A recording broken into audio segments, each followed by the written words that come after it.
খিদে নেই। সেই বিকেল থেকেই দেখছি তোমার মন খারাপ। কি হয়েছে আপু? ডাইনা, আমি এই বাড়িতে থাকবো না। কেন, কেউ কি কিছু বলছে? কি হয়েছে আপু, বলো না। দুইজন মানুষকে আমি পছন্দ করলাম, কিন্তু দুইজন মানুষ আমাকে রিজেক্ট করেছে। আপু, দুঃখ ভাবার কিছু নেই।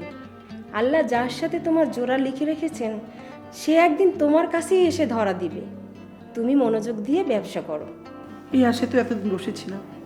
ডাইনা, তুই এক কাজ কর, তুই 2-3টা দিন আমার বুটিক শপে বস, আমি একটু গ্রামের বাড়ি থেকে ঘুরে আসি।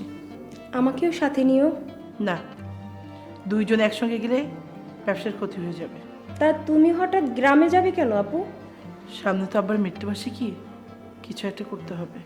ঠিক আছে, তুমি কোনো চিন্তা করো না, আমি এদিকটা সামলে নিব। আচ্ছা চল, ভাত খাবে। আমি তো সেটাই বলছি, অনেক ক্ষুধা লাগছে আপু। তোর ক্ষুধা লাগছে সাথে আগে আমাকে বলবি না? সবাই তো ক্ষুধা সহ্য করতে পারে না। চল চল, খেতে চল। চলো।